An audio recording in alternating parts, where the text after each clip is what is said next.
राजस्थान तैयार। तो अभी हमने सुना कि 53 ओमिक्रॉन संक्रमित नए पाए गए, उससे पहले ओमिक्रॉन संक्रमित पाए जा चुके हैं। अभी भी वैक्सीनेशन को लेकर के मनुहार करनी पड़ रही है, सख्ती बरतनी पड़ रही है। और इस बीच जो कोरोना के संक्रमितों के जो मामले हैं वो हमको चिंतित कर रहे हैं। आज प्राइम डिबेट में इस पर चर्चा होगी इन सवालों के जरिए कि क्या कोविड की तीसरी लहर के मुहाने पर खड़े हैं हम। जन अनुशासन कितना कम कर पाएगा तीसरी लहर का खतरा, और थर्ड वेव के खतरे में क्या हर्ड इम्यूनिटी का अवसर भी छुपा हुआ है।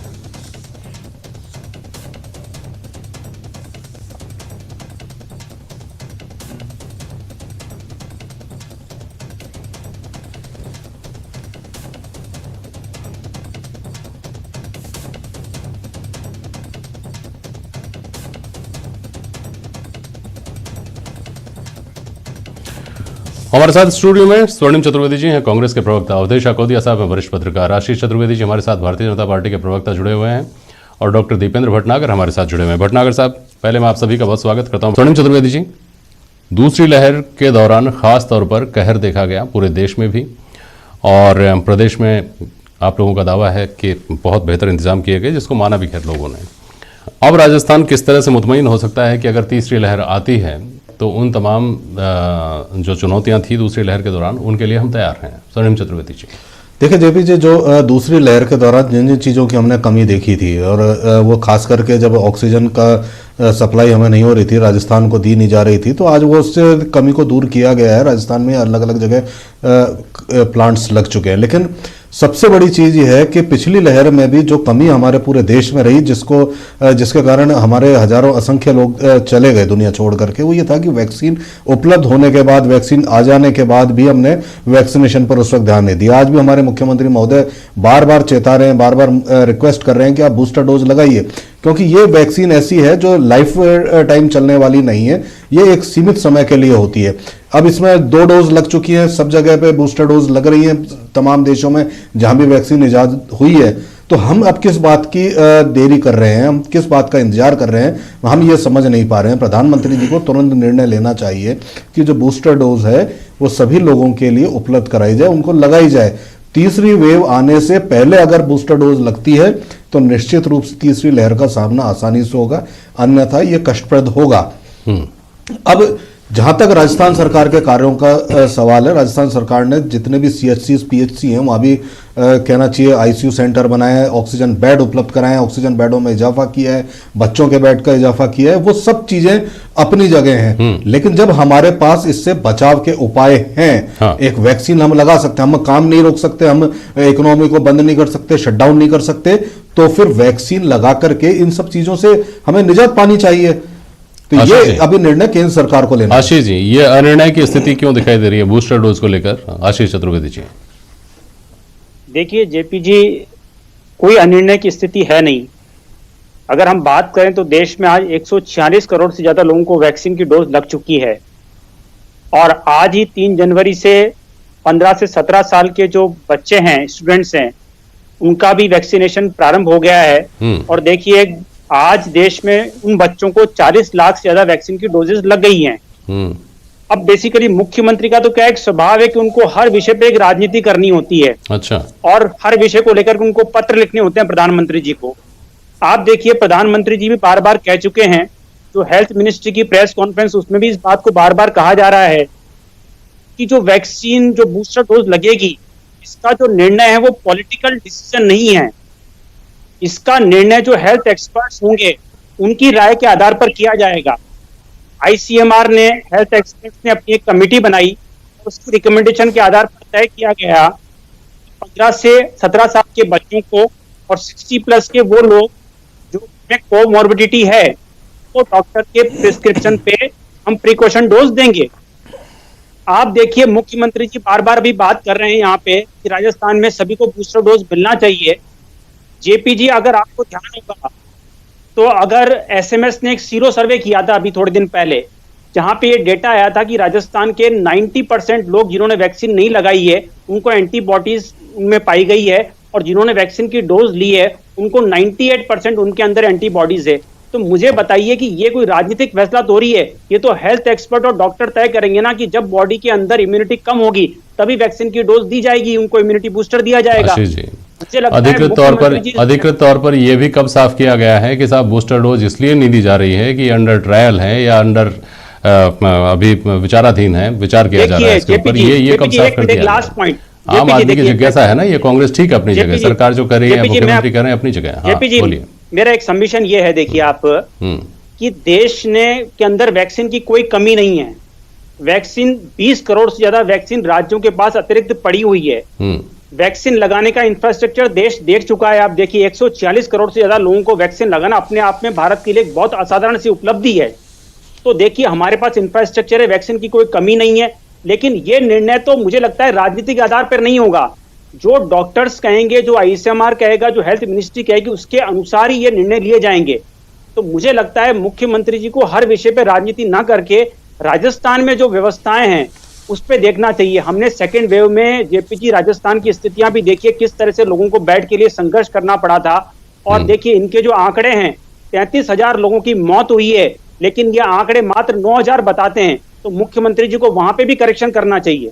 हम अभी इस उलझन से ही बाहर नहीं आ पाए हैं तकनीकी तौर पर कि क्या कोरोना की तीसरे वेव के खतरे को देखते हुए, और वैसे भी देश भर में सबको अभी तक इम्यूनाइज हो जाना चाहिए था कोरोना के लिहाज से।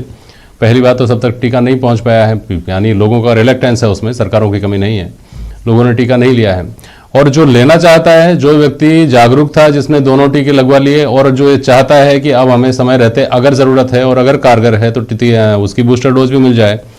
तो जो देश ये दावा करता है कि हमने 6 महीने के अंदर अंदर वैक्सीन बना ली थी कोरोना के खतरे के से रूबरू होते ही, 6 महीने, 7 महीने, 8 महीने समझ लीजिए, वो अभी तक ये क्यों नहीं तय कर पा रहा है कि बूस्टर डोज की जरूरत है कि नहीं है?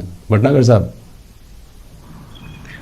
देखिए सर, एज ए डॉक्टर सबसे पहले मैं आगाह करना चाहूंगा कि हम बार बार कहते हैं कि सबसे बेहतर बचाव का उपाय सिर्फ और सिर्फ मास्क है और सोशल डिस्टेंसिंग है। अगर आप ये बार बार समझाने के बाद भी अगर ये देश नहीं समझ पा रहा है तो गलती हम लोगों की है। जहां सवाल वैक्सीन का, वैक्सीन से हम बार बार बता चुके हैं कि वैक्सीन की 2 डोजेस के बाद भी जो प्रोटेक्शन मिलता है वो हर तरह से प्रोटेक्शन इंपॉर्टेंट है। समझना कि डिजीज की सीवियरिटी को कम कर सकता है, लेकिन आपको इन्फेक्शन होने से वो 100% बचाएगा, ये बहुत बड़ा गलतफहमी का विषय है। तो यही बात बूस्टर पे भी लागू होती है। लोग अगर ये समझ बैठे हैं कि मैं बूस्टर लगवा लूंगा और बिना मास्क के सड़कों पर घूमूंगा, मुझे कोरोना नहीं होगा, तो फिर वही गलती कर रहे हैं जो सेकंड वेव से पहले गलती करी थी। सेकंड वेव में जाने भी गई, लोगों के डिजीज बहुत खतरनाक रूप लिया, उन लोगों को भी ये पाई गई जिनमें वैक्सीन लग चुके थे, दोनों डोज लग चुके थे। तो याद रखिए हमारा लक्ष्य जरूर है कि हम बूस्टर डोज, ऑब्वियसली ये हम प्रेफरेंस के हिसाब से साइंटिफिकली हम देने का प्रयास कर रहे हैं। मेडिकल हेल्थ केयर वर्कर्स इस पे काम कर रहे हैं। बूस्टर डोज आपका समय आने पे आपको लेनी चाहिए, लेकिन सबसे पहले सावधानी रखिए, मास्क का उपयोग करिए और गाइडलाइंस समय को लेकर तो लड़ाई हो रही है भटनागर साहब कि कौन सा समय है, वो क्या अंडर ट्रायल है अभी, और अंडर ट्रायल है तो वो कितने दिन में क्लैरिटी आएगी बूस्टर डोज की जरूरत है कि नहीं है, क्योंकि तीसरी लहर से बचाव का तो सबसे बड़ा बताया जा रहा है वो ये बताया इंडिया बूस्टर डोजेज काफी पहले स्टार्ट हो चुकी थी और लोगों को usually after 6 months of the last dose usually दी गई थी, और यही प्रोटोकॉल यूजुअली फॉलो करे जाते हैं all over the world. Regarding the availability वो डिपेंडिंग ऑन द सिचुएशन, अभी हमने जो 60+ का और हाई रिस्क लोगों को प्लस हेल्थ केयर वर्कर्स को जो डिसाइड किया है वो एक प्रोटोकॉल को हमें फॉलो करना पड़ेगा, क्योंकि इतनी लार्ज पॉपुलेशन को हम सडनली सबको नहीं प्रोवाइड कर सकते, तो हमें प्रायोरिटी बेसिस पे रखना पड़ेगा। जरूरी है कि समझिए कि बूस्टर डोज लेनी चाहिए, इफेक्टिव है डेफिनेटली, लेकिन 100% आपको कोरोना से बचाएगी ये नहीं है पॉसिबल है, आपको इन्फेक्शन की सीवियरिटी से बचाएगी, ये जरूरी है। ठीक है, मैं वापस आऊंगा भटनागर साहब, आप रहिएगा हमारे साथ। स्वर्णिम जी, भारतीय जनता पार्टी इस बात का भी, जैसे आशीष जी ने कहा, लगातार इस बात को लेकर हमला हो रहा है कि दूसरी लहर थी उसमें परिस्थितियां खराब थी, तब भी ऐसे ही दावे थे, अब भी दावे हैं और परिस्थितियों का कोई अता पता नहीं है। स्वर्णिम जी। देखिए जेपी जी, सबसे बड़ी बात यह है कि दूसरी लहर जो आई वो आई और उसमें जो भयावह हालात हुए वो केवल इसलिए हुए कि लोगों को, बहुत संक्षेप में बोलिएगा। बिल्कुल संक्षेप में मैं बता रहा हूं कि उनमें वैक्सीन नहीं लगी थी। आज भी जो वैक्सीन लगी है 6-9 महीने हो गए, अब वैक्सीन की बूस्टर डोज लगनी चाहिए। वैक्सीन की बूस्टर डोज से इन्फेक्शन हो सकता है लेकिन जान नहीं जाएगी। जान बचाने के लिए यह निर्णय तुरंत प्रधानमंत्री जी को करना चाहिए। जितनी देर करेंगे उतना ही नुकसान देश के लोगों का होगा। ठीक, अवधेश आकोदिया जी, कोविड का मैनेजमेंट भी आगामी समय में महंगाई, बेरोजगारी, सड़क शिक्षा जैसा एक चुनावी मुद्दा बनेगा, ये तो दिखाई दे ही रहा है। साथ साथ एक बात आपने महसूस की क्या कि बहुत सारी एजेंसियां WHO के मुख्यालय से लेकर ICMR से लेकर एम्स से लेकर तमाम तरह के जो एजेंसीज हैं उनकी राय में जो फर्क आता है और जो दावे होते हैं और उसके उलट जो स्थितियां दिखती हैं, जैसे ओमिक्रॉन को लेकर इस तरह डराया गया था कि ओमिक्रॉन आ जाएगा, पता नहीं क्या होगा, एक साथ जनसंख्या का सफाया कर देगा पूरी का। अब लोगों के मन से डर निकल जाता है। फिर लोगों को ऐसा लगता है कि अरे ये तो सब पता नहीं किस वजह से ऐसा कह दिया जाता है, किस वजह से ऐसी अफवाह फैला दी जाती है। तो जो ऑथेंटिसिटी आनी चाहिए, जो सूचनाओं का भी यूँ समझिए कि एक रूट तय होना चाहिए कि इसी जगह से आएगी और जो आएगी वो ऑथेंटिक आएगी, उसकी जिम्मेदारी ली जाएगी, तो शायद लोग उस बात को अधिकृत तौर पर माने और शायद लोगों पर उन बातों का असर भी हो। अवधेश जी। बिल्कुल जेपी जी, आपने देखा होगा कि जब कोरोना आया था, फर्स्ट वेव आई थी कोरोना की, तो कोरोना कम था, लोगों के मन में डर बहुत ज़्यादा था। लेकिन जब सेकंड वेव आई तो कोरोना इतना भयावह रूप ले लिया, लेकिन लोगों के मन से डर निकल गया। तो इसका एक बड़ा कारण ये है कि जितनी भी एजेंसीज हैं जो रिसर्च कर रही हैं, जो अपना आउटपुट देती हैं, जो कुछ निष्कर्ष निकालती हैं, उनमें इतना फर्क है। तो हर कोई अपने हिसाब से अपनी राय प्रकट करता है। ऐसा लगता है कई बार तो कि किसी के पास कोई बेस नहीं है किसी रिसर्च का, सब अपने अपने तुक्के लगा रहे हैं, जिसका निशाने पर लग जाता है उसका तीर वो बन जाता है। तो इस तरह की जब सिचुएशन होती है तो लोगों के बीच में भ्रम फैलता है और कोई बात, जब कोई भविष्यवाणी या कोई चेतावनी झूठी हो जाती है तो लोगों के मन से डर खत्म होने लगता है, यार ये तो इन्होंने ऐसा बोला था, ये तो कुछ निकला ही नहीं। तो इस तरह की जब चीजें होती हैं तो सरकारों को खास तौर पर ध्यान रखना चाहिए कि ऐसी किसी एजेंसीज या तो उनको आप सेंट्रलाइज कर दो, पूरी दुनिया उनको सेंट्रलाइज कर दे कि एक ही पाइपलाइन से वो चीजें आए, ऑथेंटिक चीजें आए, जिससे लोगों के बीच में भ्रम नहीं फैले, डर भी नहीं फैले। जो भी सूचना हो वो सच हो और उसके आधार पर जो सरकारें हैं वो तैयारी करें, लोग भी सतर्क रहें। यूनिफॉर्मिटी ऑफ इंफॉर्मेशन कहीं ना कहीं जरूरी है। आपके पास एक बार फिर से आ रहा हूं भटनागर जी, आपको मेरी आवाज सुनाई दे रही होगी। एक और बात है जो शुरू में लग रहा था कि मजाक है, अफवाह है, जुमला है, लेकिन अब बता रहे हैं कि रिसर्च भी है।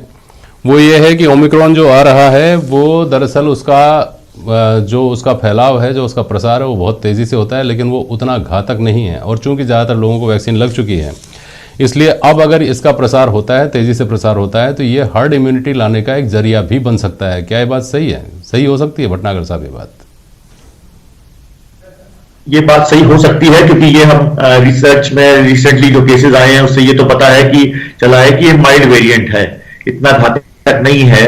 तो लो लेवल पे भी अगर इन्फेक्शन होता है तो कुछ तो एंटीबॉडीज डेवलप होती हैं। Obviously those antibodies will be against the new variant. जो पुरानी एंटीबॉडीज थी या पुराने वैक्सीन थे वो इस न्यू वेरिएंट पे जरूरी नहीं है उतने कारगर हो, बट नेचुरल इम्यूनिटी अगर डेवलप होगी तो थोड़ा सा प्रोटेक्शन, एक्स्ट्रा प्रोटेक्शन मिलेगा।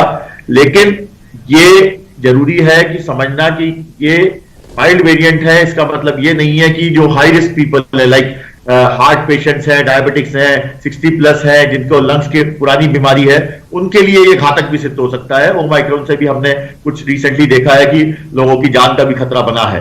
तो ओवरऑल माइल्ड वेरिएंट है, जरूरी है समझना कि शायद ये इम्यूनिटी को एक्स्ट्रा हार्ड इम्यूनिटी बनाने में मदद कर सकता है अगर ये लो लेवल पे स्प्रेड होता जाएगा और हम लोग वैक्सीनेशन को प्रॉपरली अपनाएंगे, तो हमें इतना ज्यादा खतरनाक साबित नहीं होगा ये।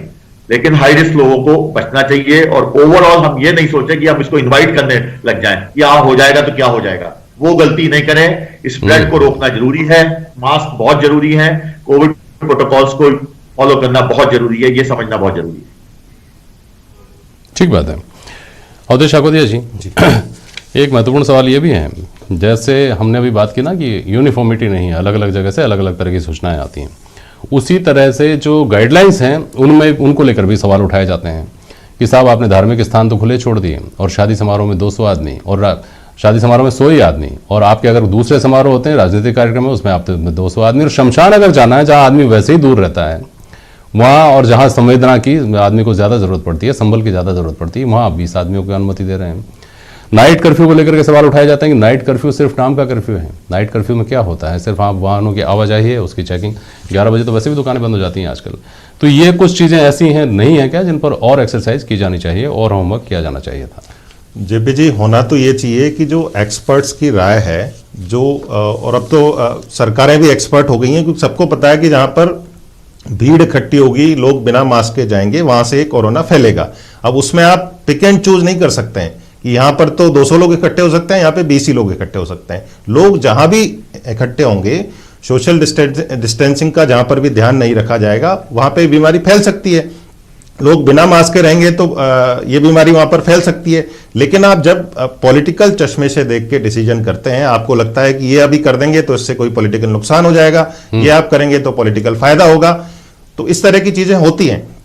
एक यूनिफॉर्म गाइडलाइन बननी चाहिए सभी के लिए कि इस तरह के केसेस जहां पर होते हैं, जहां पर ज्यादा संक्रमण फैला है, वहां के लिए ये गाइडलाइन है, और बाकी रोकने के लिए प्रिकॉशन मेजर के लिए इस तरह की गाइडलाइन है, और ये यूनिफॉर्म होगा तो ज्यादा अच्छा होगा। बहुत शुक्रिया अवधेश जी, और बहुत शुक्रिया आप सभी का आज प्राइम डिबेट में शामिल होने के लिए। आज के लिए बस इतना ही। नमस्कार।